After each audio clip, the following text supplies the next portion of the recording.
en nuestro informativo teológico de Hora 60. La Fe Cristiana, este programa que llega hoy a su número 7. Y el tema que trataremos hoy es la elevación sobrenatural y el pecado original. Como te imaginarás, porque el título lo dice, vamos a hablar cómo efectivamente Dios creó al hombre como hijo suyo, le dio la gracia, lo elevó a un orden superior, pero el hombre con esa libertad, con ese mal uso de la libertad, se quiso hacer como Dios, siguió aquella tentación que le puso Satanás o el demonio, Lucifer, Luzbel, en fin, de que se hicieran como Dios, y fue el gran desastre que fue el pecado original. Bueno, este es el tema de hoy, que es muy interesante porque además estamos en Pascua de Resurrección, lo celebramos el domingo. Gracias a Dios nos dieron una nueva oportunidad. Y nosotros que estábamos caídos, gracias a la venida de Jesús, gracias a su muerte en la cruz, recobramos, gracias a la muerte de Jesús, recobramos la posibilidad de alcanzar esa elevación sobrenatural, recuperar la gracia, ir al cielo, en fin. La verdad es que la vida del hombre, la historia del hombre es apasionante y todo gracias al amor de Dios, porque Dios no tenía obligación de crear nada ni crear a nadie, sin embargo quiso que nosotros existiéramos, que existiera la historia y aquí estamos en este camino, con este optimismo cristiano, como decíamos también la otra vez, ¿no? Ese optimismo de saber que Dios ha vencido, que ha vencido la muerte, que ha vencido el pecado, que por más que nos parezca que todo es un verdadero desastre, no, porque Dios está a nuestro lado, porque Dios es nuestro Padre, porque Dios nos ayuda y porque Dios puede hacer el gran milagro de hacer que de lo malo salgan cosas buenas. Bueno, y comenzamos entonces. Te decía, primer número, la elevación sobrenatural, y hace referencia a lo que te comentaba recién, que Dios al crear al hombre lo constituyó en un estado de santidad y justicia. Lo hizo hijo suyo, lo hizo participar en esta vida divina, eso es la gracia. Así lo cuenta el Génesis, y así el Génesis es el primer libro de la Biblia, por si alguno no lo recuerda, así lo cuenta el primer libro de la Biblia, y así lo ha entendido siempre el magisterio de la Iglesia y la tradición. Entonces, este estado inicial, cuando el hombre fue creado, se denomina teológicamente como elevación sobrenatural. O sea, el hombre no solo es superior al ámbito animal porque tiene inteligencia, porque tiene voluntad, sino que además es muy superior porque tiene un alma espiritual y esa alma espiritual ha sido elevado a un orden sobrenatural. Este don sobrenatural, esta gracia, es un don gratuito, es inalcanzable, sigue siendo inalcanzable para nosotros hoy, por eso hay que pedirle a Dios el don de la gracia, ¿no? El don de parecernos a Él. Entonces, con solo nuestras fuerzas no las podemos alcanzar, no es exigido propiamente por la naturaleza, aunque es congruente con la creación del hombre, porque hemos sido creados a imagen y semejanza de Dios. Bueno, Mariano, yo no te saludé, en fin, hemos comenzado así quizá un poco raudamente, pero en fin, aprovecho para decirle a los espectadores que tenemos un alumno presencial, nuestro único alumno presencial, es un buen alumno presencial, que además también es nuestro operador, que es Mariano Reino Buch, y le quiero desear unas felices Pascuas. Igualmente, para todos. Gracias por el saludo. Pensé que íbamos a seguir derecho sin saludo y dije, bueno, acá estamos. Decime, ¿qué tal las Pascuas? ¿Cómo las viviste? Muy bien, la verdad que venía con algunas situaciones raras y la Pascua me vino muy bien, muy bien. Hacía mucho tiempo que no venía también una Pascua. Ayer estuve predicando un retiro, un grupo de 40 señores, y les decía, bueno, que este tiempo de Pascua es un tiempo especial para tratar de transmitir la alegría de la resurrección, ¿no? La alegría de que Cristo vive. Cristo no es un hecho pretérito que existió. La liturgia no es recordar algo tipo una efeméride histórica, sino que la liturgia nos invita a revivir los momentos de vida de Jesús, y la Pascua, la resurrección, nos recuerda que Cristo vive. Y además quiere vivir en cada uno de nosotros. Y cada cristiano está llamado a ser Cristo y acompañar a los demás, ¿no? Y esto es un motivo para dar gracia, y esto es parte también del tema que nos toca hoy, ¿no? Cómo Dios quiso que efectivamente el hombre fuera elevado a este orden sobrenatural. Entonces, la creación de por sí está orientada justamente a la comunión con Dios. La creación no es neutra. El hombre fue creado para participar de esta vida divina, para participar de este amor de Dios. Y la Iglesia en ese sentido siempre ha enseñado que el fin del hombre es sobrenatural. De hecho, aquí en la tierra estamos de paso, somos peregrinos, no tenemos morada permanente, viviremos más o menos, no sé, 80, 90, 100, 110 años como máximo, pero digamos nuestro destino es eterno. Y según cómo hemos aprovechado aquí este tiempo, así será la eternidad, que es para siempre, para siempre, para siempre. Entonces, te decía, Dios desde el principio ofreció al hombre una alianza de amor, una alianza de amor. Ya la creación, ¿no? Y la invitación a conocerlo y amarlo es una alianza, es como una invitación que hace Dios a los hombres. Entonces, aunque de hecho el fin del hombre es la amistad con Dios, la revelación, el Génesis, la Biblia, nos enseña cómo al principio el hombre se rebeló contra Dios, lo rechazó y quiso hacerse como otro Dios, ¿no? Y esto es lo que se llama pecado original. Pregunta Mariano. ¿Por qué en la misa de la vigilia pascual del sábado se lee el Génesis? Se lee el Génesis para recordar los acontecimientos, digamos, más importantes de la historia. Hay varias lecturas, ¿no? Y justamente porque también la redención es una nueva creación. Esto es muy interesante, ¿no? Tenemos la primera creación y la redención es una nueva creación, que justamente es la creación a la gracia, a la participación, digamos, cercana de la divinidad. Y ya que me hablas de la vigilia, te cuento que ayer en el retiro les contaba a los señores cómo es muy lindo ese inicio donde se bendice el fuego santo, después se bendice el cirio que representa a Cristo, y cómo la ceremonia que empieza en la oscuridad, después desde el cirio se prenden todas y cada una de las velitas de los que allí están, ¿no? Y comienza a haber luz que es la luz de Cristo. Este cirio pascual también se coloca en cada bautismo y los padrinos prenden del cirio, ¿no?, su propia vela. Esto significa muchas cosas, entre otras que cada uno de nosotros estamos llamados a llevar esa luz de Cristo. El sacerdote dice, la luz de Cristo, demos gracias a Dios. Cada cristiano está llamado a dar calor y a hacer luz, ¿no? Y allí donde está, iluminar, caldear, está invitado, lo decíamos, a ser Cristo mismo, ¿no? De modo que efectivamente en este tiempo pascual creo que es una muy buena oportunidad el renovar el deseo de estar muy feliz, ¿no?, llevando la luz de Cristo y superar los problemas. Todos tenemos problemas, siempre hay motivos de tristeza, siempre hay motivos de preocupación, pero hay que tratar de verlas con esa visión más sobrenatural, ¿no?, de decir, bueno, si Dios lo quiere, para algo será, esto me ayudará a crecer, esto quizá no lo entiendo. Hoy hablaba por teléfono con un amigo que estaba bastante depre por una noticia dura, ¿no? Pero decía, mira, acá es el momento de la fe.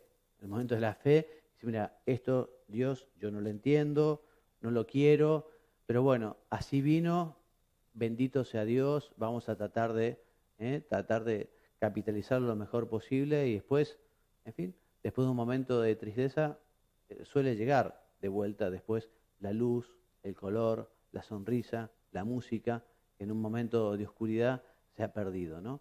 Bueno, el mundo estaba en tinieblas, vino Jesucristo, murió en la cruz y nos redimió. Después de este pecado original, entra en el mundo la muerte, el cansancio, ¿no?, lo que se llama la concupiscencia, ya veremos, ¿eh? O sea que fue un verdadero desastre para la humanidad y para el cosmos así en general.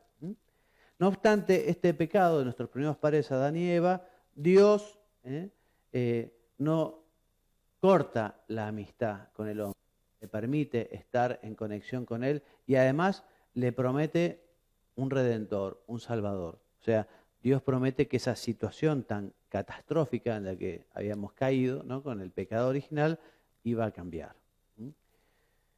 Entonces, esto que estamos hablando nos ayuda a distinguir que existe un orden natural y un orden sobrenatural.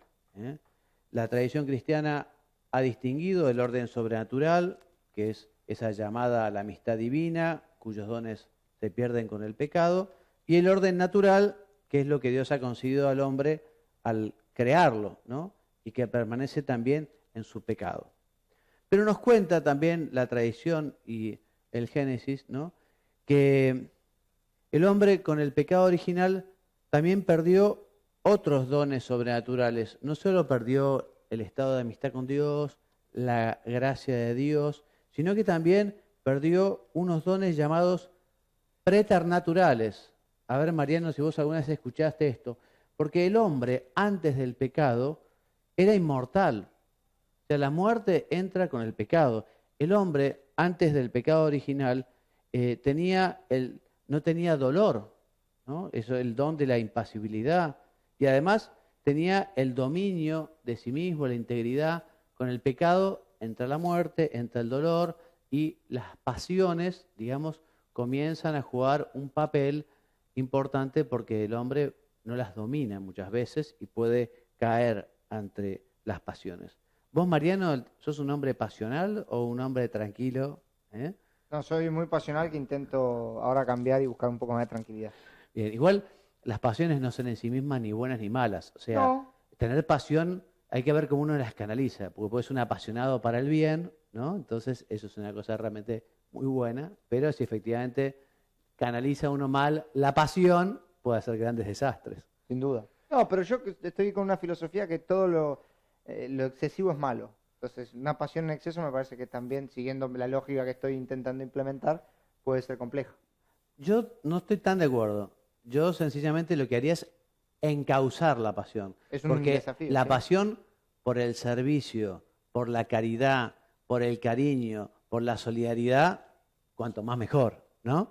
Está bueno. Sí, quizá lo que planteo es el camino más fácil. Para controlar la pasión, en vez de encauzarla, decimos, bueno, que no sea tan Bueno. pasional. Pero bueno, es un proceso. Es un proceso, sí. Y para eso uno necesita la gracia de Dios, porque efectivamente esas cosas, es bueno que uno ponga voluntad y fuerza, pero con solo la voluntad no alcanza. ¿Es importante la voluntad? Es importante, pero sobre todo hay que pedir a Dios la gracia. Yo en una de las últimas confesiones que hice, el padre me decía como consejo, porque los curas también nos confesamos, sí, bueno, pedirle a Dios que dé la gracia para superar esto, ¿no? O sea que hay que pedirle a Dios el don, el regalo, así que lo mismo te aconsejo a vos. Perdón, y ya que decís algo, quiero sumar algo. Impresionante lo que es confesarse. Yo me confesé el lunes santo y quizás no tiene nada que ver el ámbito en el cual lo voy a decir, pero es maravilloso. Lo recomiendo abiertamente. Es que es el sacramento de la alegría. Yo creo que hay una relación directa, así se llama, directamente proporcional. Cuanto más lejos uno estaba del Señor, más contento uno se pone, ¿no? O sea que no hay que tenerle miedo. A todos nos cuesta un poco confesarse, porque Sí, uno sí. cuando va a confesarse no va a contar los logros que uno va a contar, las macanas, los errores, ¿no? Pero, en fin, el Papa no hace otra cosa que decirnos a nosotros los confesores que seamos caritativos, que la confesión no es una sala de tortura, que tenemos que saber recibir a la gente, comprenderla, disculparla, en fin, como hizo el padre del hijo pródigo, ¿no? Que sale al encuentro, lo abraza, lo besa, y además dice, hagamos una gran fiesta porque este hijo estaba perdido y ha vuelto, ¿no? Pero sí, hay que ser un gran apostolado de la confesión y no tengan miedo. Y si uno no sabe, va y le dice, padre, nunca me confesé, ¿me ayuda? Y el cura te va a ayudar, así que tranquilo, aunque no sepas. Y si no, agarrá, en Google está todo, cómo hacer una buena confesión, ahí te va a salir una guía, hay un montón. Así que no hay por qué tener miedo, no tiene nada de difícil. Bueno, entonces ya este concilio tan famoso de Trento nos viene a decir que efectivamente el hombre fue elevado a la gracia, ¿no? Y la revelación, o sea, esta manifestación que Dios hace de las verdades, nos enseña que al comienzo de la historia hubo una caída de un estadio superior, y que uno cayó justamente a un estadio inferior. Y esto es lo que veremos a continuación. El pecado original. Entonces, el pecado original es esa transgresión, esa desobediencia que, motivada ¿por qué? Y por el orgullo, por la vanidad, quisieron hacerse como Dios. Eso fue lo que les dijo la serpiente. Si ustedes comen de esta manzana, se van a hacer como Dios. Entonces se rebelaron y desobedecieron. Y como consecuencia recibieron ese castigo, perdiendo gran parte de los dones que habían recibido, fueron expulsados del paraíso. Te decía, con el pecado original comienza la muerte, el cansancio, la concupiscencia. Esto ha sido interpretado por la tradición cristiana como la pérdida de los dones sobrenaturales y preternaturales, así como un daño en la misma naturaleza humana. Un daño que no es que no es total, ya veremos porque eso es un error, pero sí que ha quedado el hombre inclinado hacia el pecado, y efectivamente las cosas cuestan, ¿no? Entonces, fruto de esta desobediencia, de preferirse a sí mismo en lugar de Dios, el hombre pierde la gracia sobrenatural, pierde esa armonía también que existía con uno mismo, con los demás, en fin, en este caso con Adán y Eva, también con la creación, y entra el sufrimiento y la muerte. Este primer pecado tuvo el carácter de tentación aceptada, porque las tentaciones en sí mismos no son ni buenas ni malas. El mismo Jesús fue tentado. La tentación, en todo caso, podemos decir, bueno, es la oportunidad para decir que sí a Dios y no a lo malo. Pero si uno cae en la tentación, entonces justamente ante la tentación se abren esas dos posibilidades. ¿Qué hay que hacer? Y pedir ayuda a Dios, pedir ayuda a la Santísima Virgen, o huir de la tentación, ¿no? Pero en fin, que uno tenga tentaciones, eso es lógico, normal, en cualquier momento, en cualquier lugar, cualquier hora, con cualquier persona. Las tentaciones pueden ser de lo más variadas, ¿no? Pero en sí misma no son pecados. Lo que es pecado es la decisión equivocada, si uno elige caer en la tentación, ¿no? Bueno, entonces esta revelación nos habla también de un pecado anterior a ese pecado original. Y el pecado anterior es el pecado de los ángeles. O sea, los ángeles, que son seres espirituales creados por Dios, también tuvieron una prueba, y muchos decidieron ser fieles a Dios, y otros, en cambio, decidieron justamente oponerse a Dios, negarse a Dios, rechazar a Dios, comandados, entre comillas, por Lucifer o Luzbel, ¿no? Un ángel muy preparado, digamos, estaba en la cumbre. Bueno, entonces ellos también fueron creados buenos, pero rechazaron irrevocablemente a Dios. Entonces, tras este pecado humano, la creación y la historia quedan bajo el influjo maléfico del padre de la mentira, que es el demonio. Pero Cristo, con su muerte, su resurrección, venció y se superó esta etapa tan triste de la historia de la humanidad. El demonio está por ahí, está sujeto a Dios, evidentemente, ¿no? Pero está allí, y Dios también permite que actúe a veces. Entonces, por eso es muy bueno rechazar la tentación, es muy bueno también mantenerse alejado de estos espíritus que, en fin, extraordinariamente uno puede llegar a encontrarse con algún espíritu, ¿no? A veces viene alguna persona a confesarse y me dice, Padre, me ha tentado el demonio, y a veces a mí me van a decirle, mira, con la FIAC, en guaraní se dice con el caigüe, yo estuve 5 años en Paraguay, con el caigüe, que es la pereza, la vagancia que tenés encima, yo no creo que sea el demonio, ¿no? O sea, que te alcanza solito, el demonio está tentando a otros, ¿no? Mira, Santa Teresa de Jesús decía, el que no hace oración no necesita un demonio que lo tiente, o sea, que le alcanza ya, digamos, con ese estado tan mediocre de vida espiritual. ¿Alguna pregunta? No. Vamos bien, entonces. Estoy viendo si después llega el tema para preguntar, sigamos.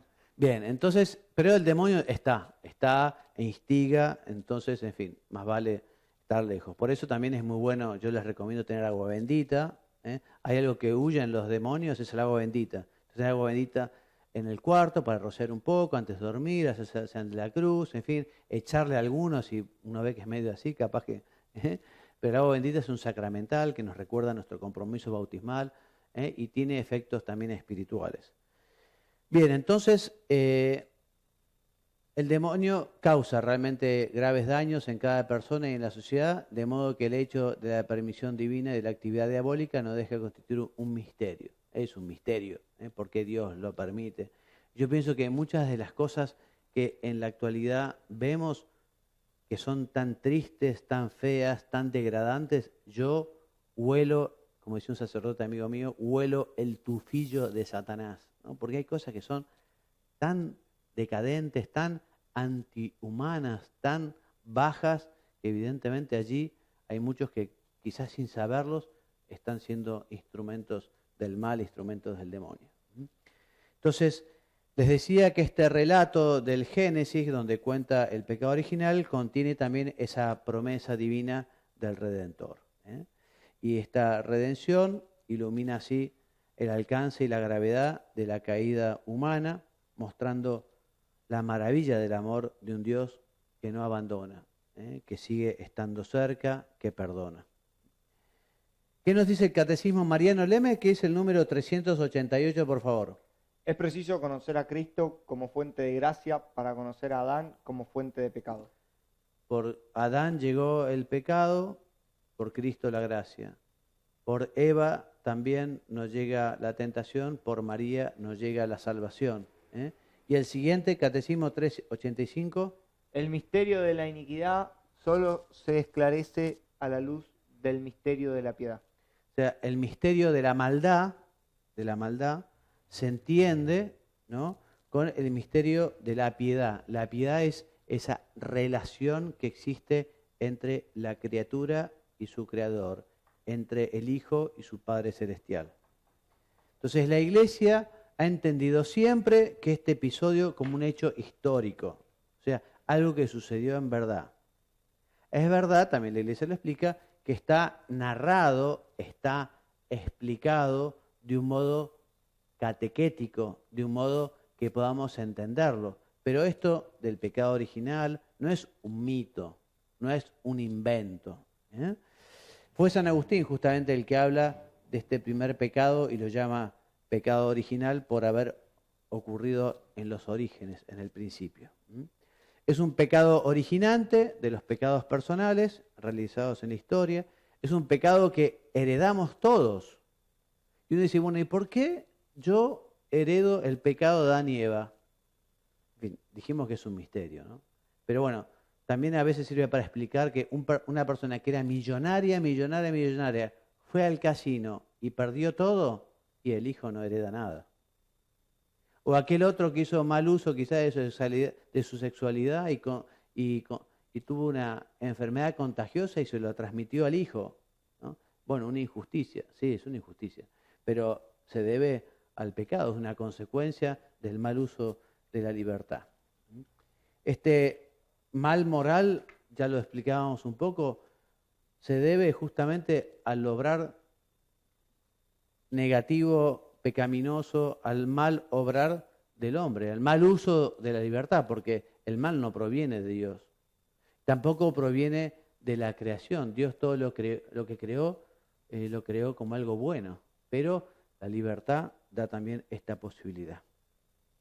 Entonces nosotros podemos decir que somos realistas, porque ponemos al hombre en su lugar, ¿no? O sea que el hombre puede hacer el mal, fruto de su libertad, porque es responsable de sus actos, ¿no? Y de hecho a lo largo de la historia la Iglesia ha formulado, ¿no?, el dogma del pecado original en contraste con el optimismo exagerado y el pesimismo existencial. ¿Qué quiere decir esto? Bueno, hay dos figuras que muestran cómo la Iglesia es realmente optimista, pero realista.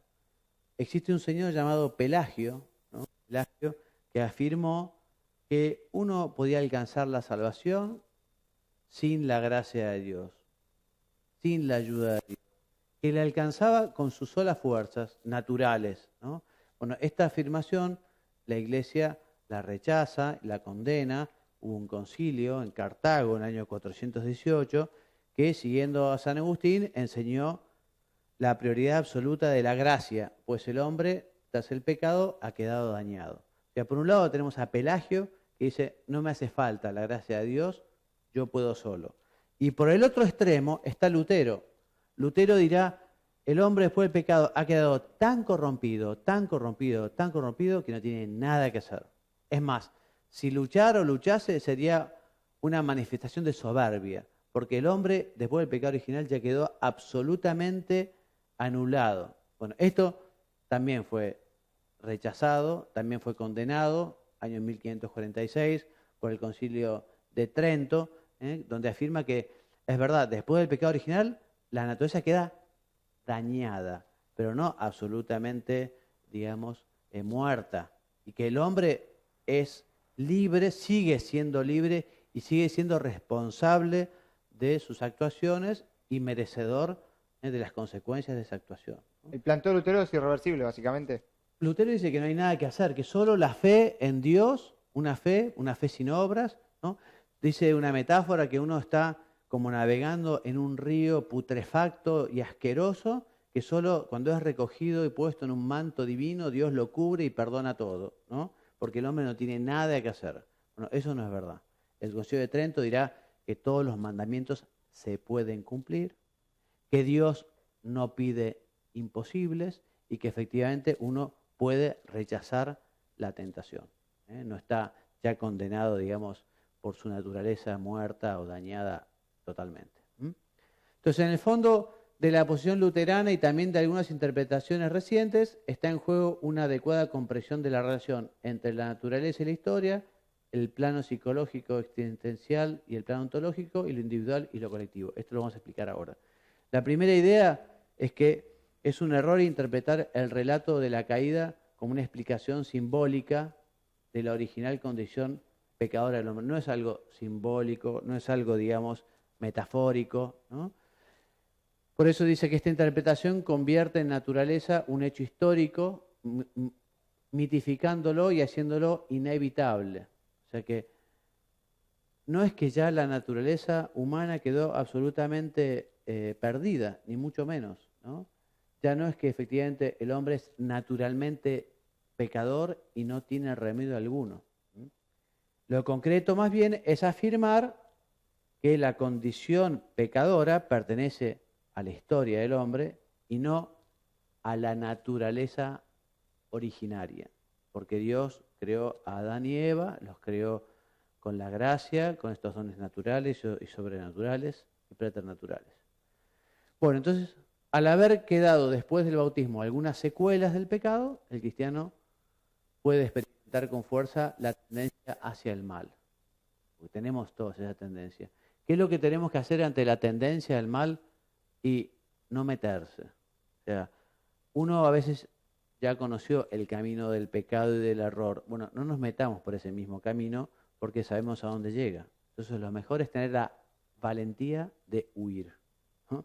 Porque si uno se empieza a dialogar con la tentación, dice, bueno, vamos a ver. Y si lo quiere vencer, perdón que te interrumpa. ¿Sí? Y si lo quiere vencer, La mejor forma de vencer es irse. esquivándolo.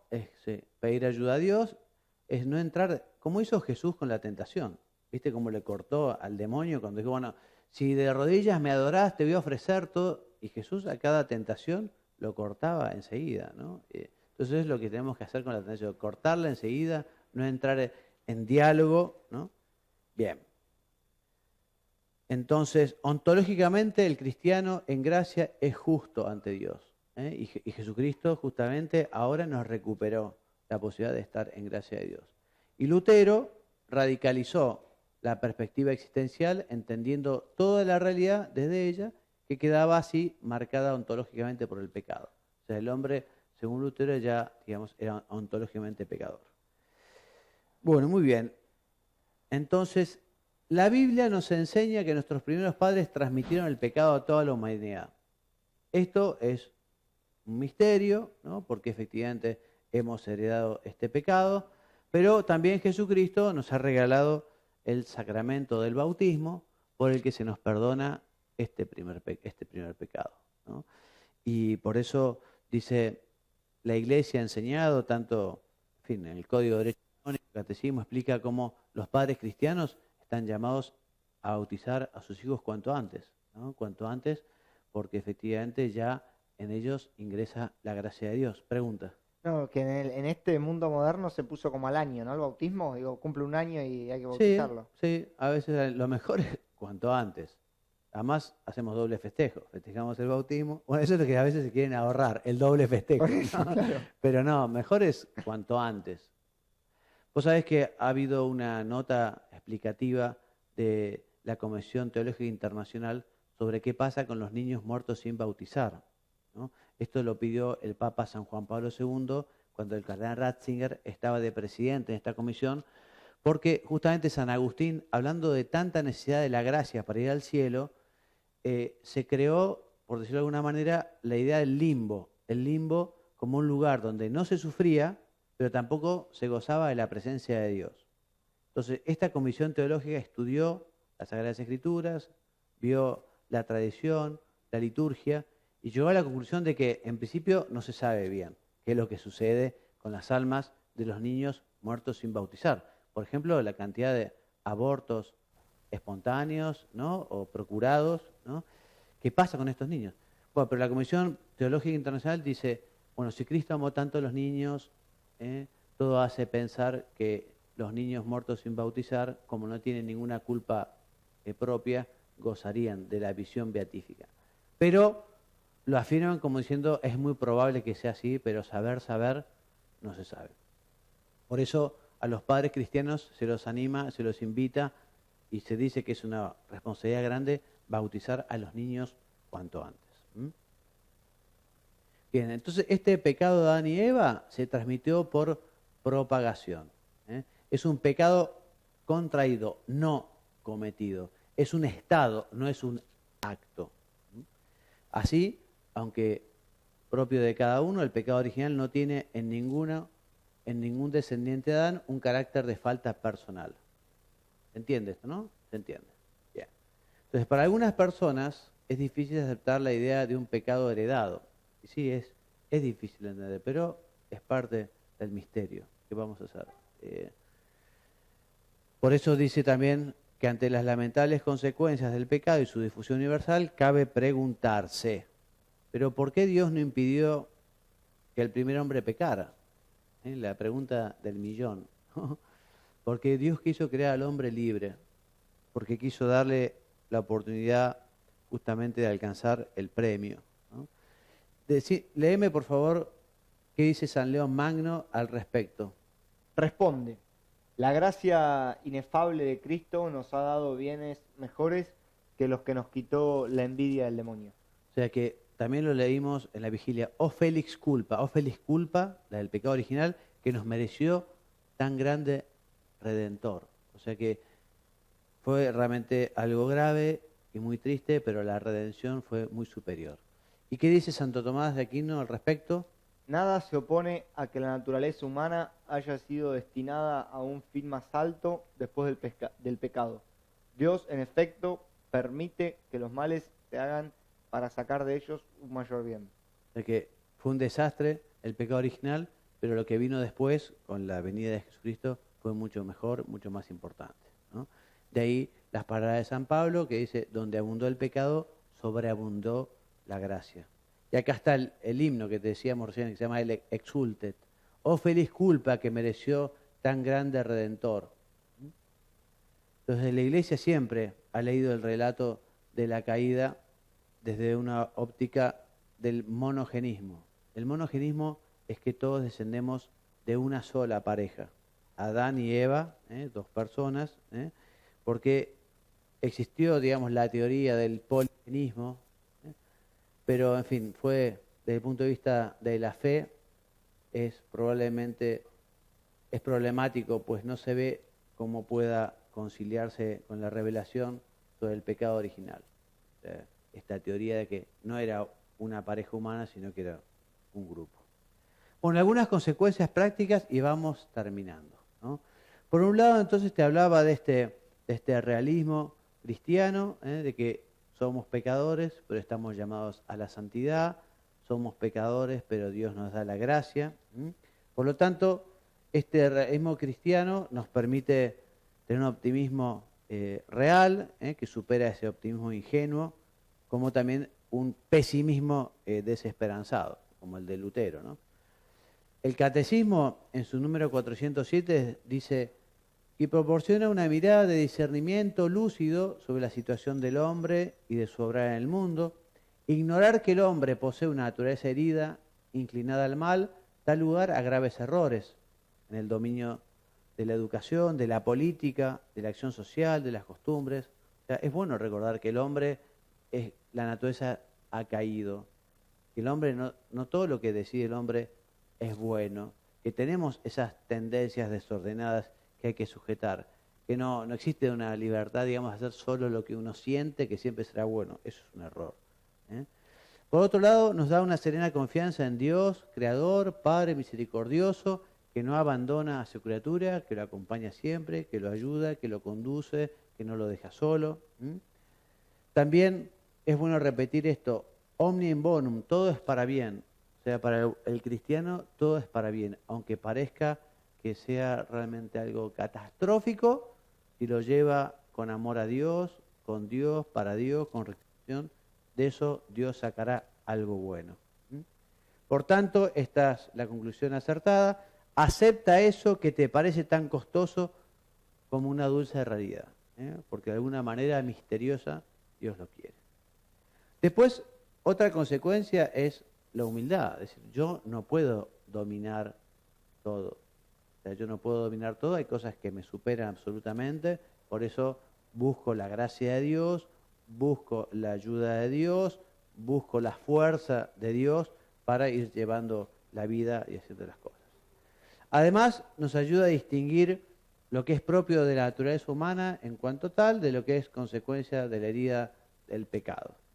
O sea que después del pecado, no todo lo que se experimenta como espontáneo es bueno. ¿No? Ese naturismo, no, si yo nací desnudito, y todos nacimos desnuditos, pero digamos después del pecado original, justamente Adán y Eva descubrieron que estaban desnudos, ¿no? Porque ahí entró la concupiscencia.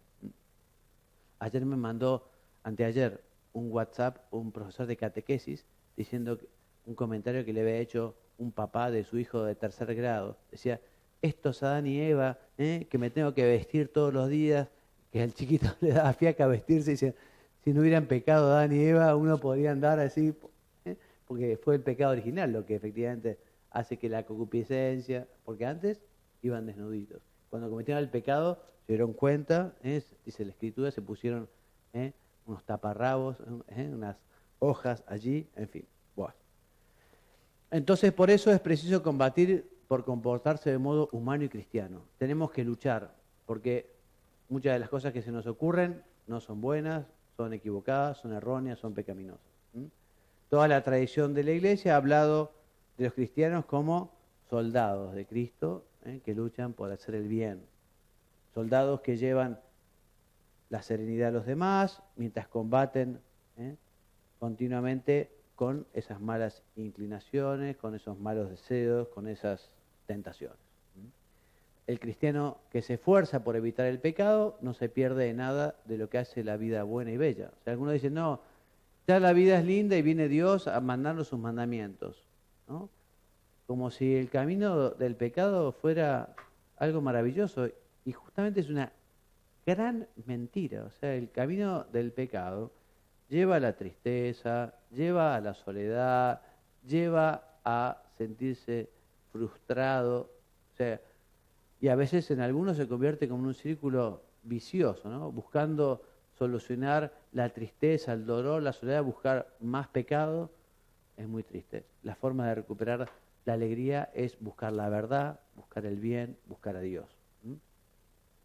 Y para ir terminando, frente a la idea de que es necesario que el hombre haga el mal para experimentar su libertad autónoma, pues en el fondo una vida sin pecado sería aburrida, dicen, se alza la figura de la Santísima Virgen, ¿no?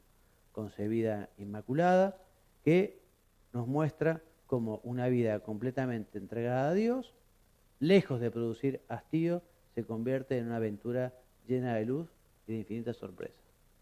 Y tenemos un montón de testimonios de conversión. A mí me gustan mucho los testimonios de conversión, lo hablábamos con Mariano la semana pasada.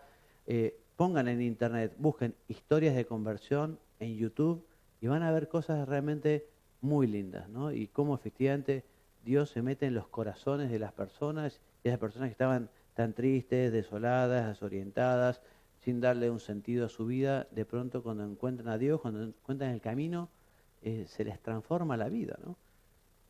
Bueno, hasta aquí entonces nuestra clase de hoy. Hemos cumplido con nuestro horario, estamos a 40 minutos. Les doy la bibliografía básica, que como siempre es el catecismo, los números 374 a 421, y el compendio de ese mismo catecismo, el número 72 al 78. Recomiendo la catequesis del Papa San Juan Pablo II, cuando habla de el Padre. La van a encontrar en internet si ponen catequesis sobre el credo. Y también, en fin, la Dignitatis Humanae, que es un documento del Concilio Vaticano II. Bueno, hasta aquí entonces nuestro programa de hoy. Muchas gracias por su atención. Esperemos que les haya sido de provecho. Les recuerdo también que si quieren sacarse alguna duda, no dejen de escribirme a mi correo personal, Juan María Gallardo, mi nombre y apellido, @gmail.com.